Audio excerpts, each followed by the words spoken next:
इस वीडियो में देखेंगे रेलवे ग्रुप डी 2025 के लिए प्रीवियस ईयर का क्वेश्चन इस वीडियो में। तो चलिए शुरू करते हैं पूरे डिटेल के साथ।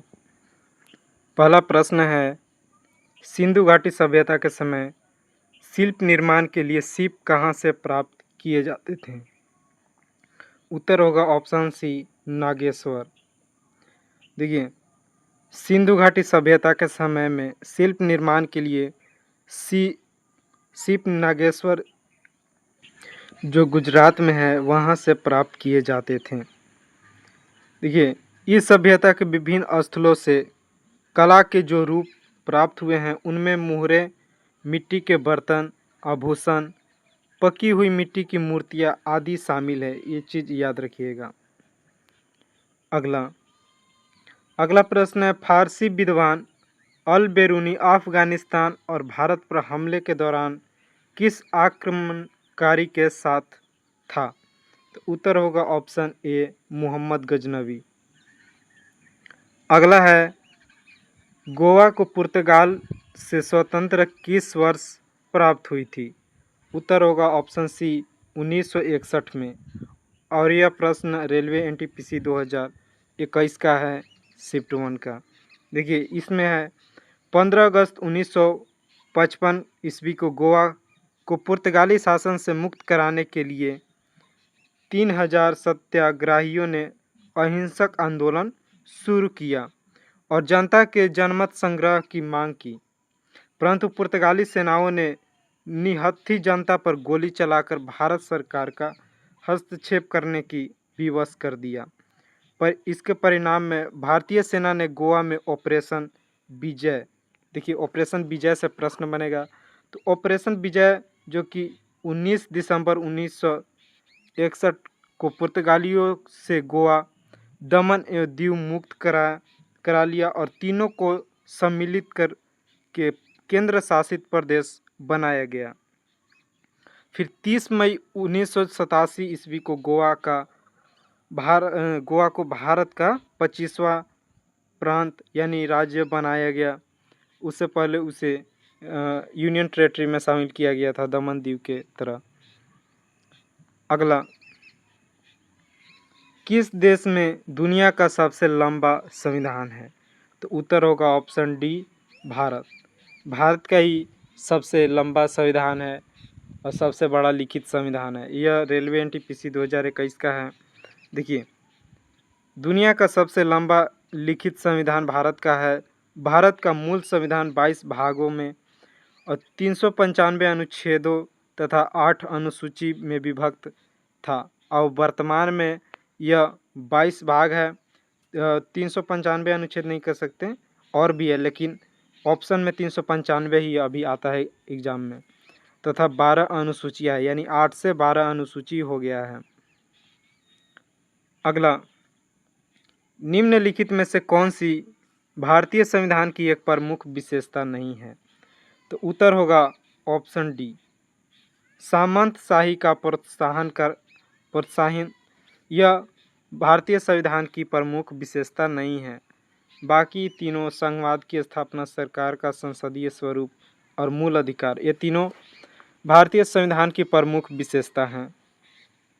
देखिए, संघवाद की स्थापना, सरकार का संसदीय स्वरूप, मूल अधिकार, नीति निर्देशक तत्व आदि भारतीय संविधान की विशेषता हैं, जबकि सामंतशाही को प्रोत्साहन भारतीय संविधान का अंग नहीं है। तो इस प्रश्न का सही उत्तर होगा ऑप्शन डी, और यह रेलवे ग्रुप डी का प्रश्न है, तो इस प्रकार पूछे जाते हैं।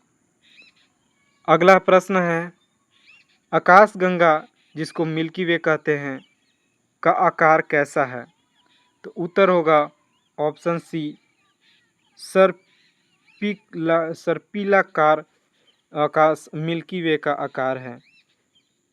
देखिए, आकाशगंगा असंख्य तारों का एक विशाल पुंज है। असंख्य मतलब जो गिन नहीं सकते इतने तारे, जिसमें एक केंद्रीय बल्ज तथा 3 घूर्णनशील भुजाएं होती हैं। हमारी आकाशगंगा को मंदाकिनी या दुग्ध मेखला, देखिए हमारे आकाशगंगा को हम मंदाकिनी कहते हैं, और दुग्ध मेखला भी कहते हैं और इंग्लिश में मिल्की वे कहा जाता है। या आकाशगंगा नाम दिया गया है जिसका 80% आकार सर्पिल है, याद रखिएगा। इस आकाशगंगा को सर्वप्रथम गैलीलियो ने देखा था। देखिए, इससे प्रश्न बनता है कि सर्वप्रथम आकाशगंगा किसने देखा था, तो उत्तर ऑप्शन देना होगा गैलीलियो। भले ही ऋषि मुनियों ने खोज किया हो या कुछ भी किया हो, उससे एग्जाम में नहीं बनता। गैलीलियो इसका सही उत्तर माना जाता है कि आकाशगंगा के सर्वप्रथम इसी ने देखा था। अगला, वह उत्पादन चक्र क्या कहलाता है जिसमें कम से कम एक उत्पादक कारक स्थिर होता है? उत्तर होगा ऑप्शन ए, अल्पावधि उत्पादन कहा जाता है। देखिए, प्रश्न को ध्यान से पहले एक बार देखिए। कम से कम एक उत्पादन कारक स्थिर होता है, यानी कम उत्पादक, तो वह अल्पावधि उत्पादन में आ जाएगा, यानी शॉर्ट रन प्रोडक्शन इंग्लिश में कहेंगे। और यह प्रश्न रेलवे ग्रुप डी 2022 का है। देखिए, शॉर्ट रन प्रोडक्शन जिसमें कम से कम एक उत्पादन कारक स्थिर होता है। अगला प्रश्न, नवकलेवर एक अनुष्ठान है जिसमें भगवान जगन्नाथ, बलभद्र, सुभद्रा और सुदर्शन की काष्ठ प्रतिमाओं का नियमित नवीकरण किया जाता है। नवकलेश्वर रथ यात्रा का आयोजन कहाँ किया जाता है? तो उत्तर होगा ऑप्शन बी, पुरी में, जगन्नाथपुरी जिसे जानते हैं हम। यह रेलवे एनटीपीसी का प्रश्न है, याद रखिएगा। एनटीपीसी और ग्रुप डी दोनों का सेम ही प्रश्न आता है, बस ग्रुप डी में ज़्यादा साइंस पूछता है। देखिए, नवकलेश्वर रथ यात्रा का आयोजन पुरी जो उड़ीसा में है यहाँ पे किया जाता है। नवकलेश्वर का अर्थ होता है नया शरीर। इसके अंतर्गत जगन्नाथ मंदिर में स्थापित भगवान जगन्नाथ, बलभद्र, सुभद्रा और सुदर्शन की मूर्ति को बदल कर नई मूर्तियों को स्थापित किया जाता है। ये मूर्तियाँ विशेषकर किस्म की नीम की लकड़ी से बनाई जाती है जिसे स्थानीय भाषा में दारू ब्राह्मण कहा जाता है। याद रखिएगा, दारू ब्राह्मण यह उड़ीसा के भाषा में। अगला, प्रतिरोध का मात्रक क्या होता है? तो प्रतिरोध का मात्रक ऑप्शन ए, ओम होता है। इस प्रकार का चिन्ह होता है ओम। प्रतिरोध का इंग्लिश बोलूँ तो रेजिस्टेंस। और यह रेलवे ग्रुप डी 2022 का प्रश्न है। ऐसे ही साइंस से प्रश्न पूछा जाता है, यह फिजिक्स का। देखिए, प्रतिरोध का मात्रक ओम होता है। प्रतिरोध विद्युत किसी चालक पदार्थ का वह गुण होता है जो विद्युत धारा के मार्ग में रुकावट यानी करंट को रोकने का काम करता है। प्रतिरोध को आर से प्रदर्शित किया जाता है, यानी आर से डिनोट किया जाता है, जो कि रेजिस्टेंस कहलाता है।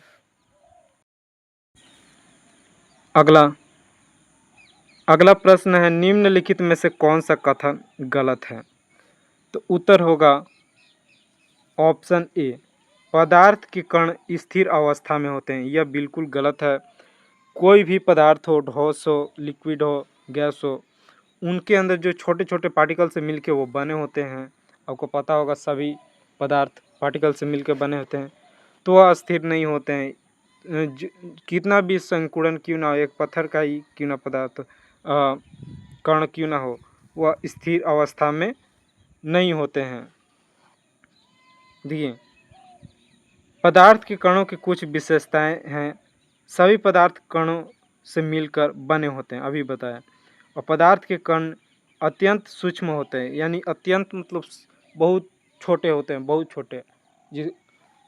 अगला बोल रहा हूँ, तीसरा पॉइंट है, पदार्थ के कणों के बीच रिक्त स्थान होता है, यानी थोड़ा सा जरूर खाली होता है। जैसे सबसे ज़्यादा गैस में खाली होता है, फिर लिक्विड में खाली होता है, और फिर उसके बाद जो ठोस पदार्थ आता है जैसे पत्थर, मिट्टी, ये सब में लिक्विड से कम दूरियां पाया जाता है कणों के बीच। अगला पॉइंट है कि पदार्थ के कण निरंतर गतिशील होते हैं।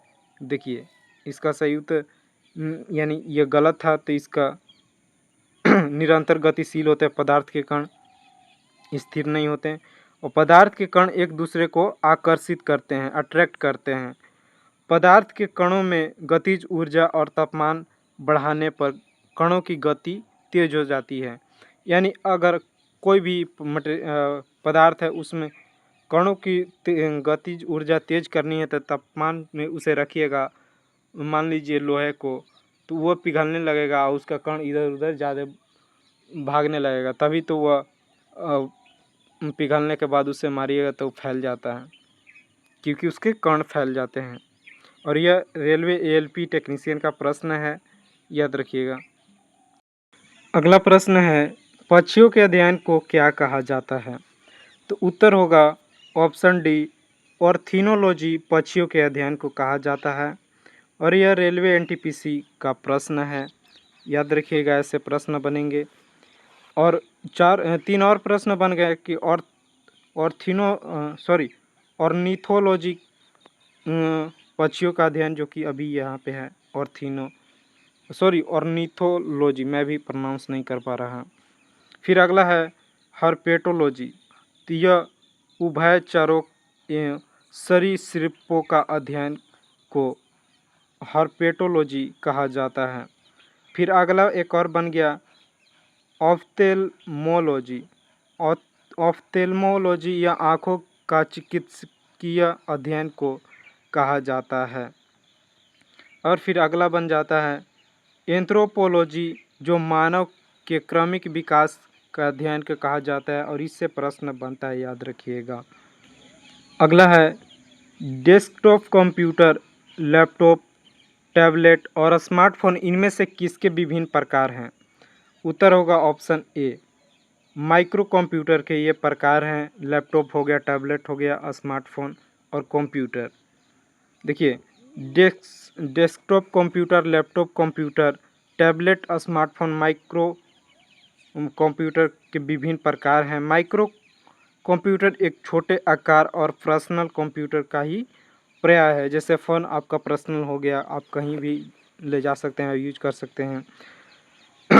जिसमें सीपीयू के रूप में माइक्रो प्रोसेसर का प्रयोग किया जाता है। जैसे फ़ोन में माइक्रो प्रोसेसर लगा होता है सीपीयू के जगह, तो यह सभी आपका माइक्रो कंप्यूटर हो जाएंगे। अगला प्रश्न, इनमें से कौन सा पारिस्थितिक तंत्र का एक अजैविक घटक है? तो उत्तर होगा ऑप्शन ए, मृदा दिए गए ऑप्शनों में से एक अजैविक घटक है। यह रेलवे ग्रुप डी का प्रश्न है। देखिए पारिस्थितिक तंत्र के मुख्य रूप से 3 घटक होते हैं, याद रखिएगा। इसमें अजैविक, जैविक और ऊर्जा संघटक होते हैं। ऊर्जा संघटक शायद आप नहीं सुने होंगे। देखिए अजैविक घटक में वायु, वर्षा, खनिज और मिट्टी, इन कारकों का पारिस्थितिक तंत्र में प्रजातियों के अस्तित्व और प्रजनन पर महत्वपूर्ण प्रभाव पड़ता है। और जैविक घटक, यह कवक, सूक्ष्म जीव, कीट, पौधे, जानवर और मनुष्य आदि जैविक घटक हैं। और आपका ऊर्जा घटक तो आप समझ ही गए, सौर ऊर्जा और भूतापीय ऊर्जा, ये सभी। वीडियो यहीं समाप्त होता है, यहीं तक था। अच्छा लगा हो तो प्लीज़ चैनल को सब्सक्राइब कीजिए।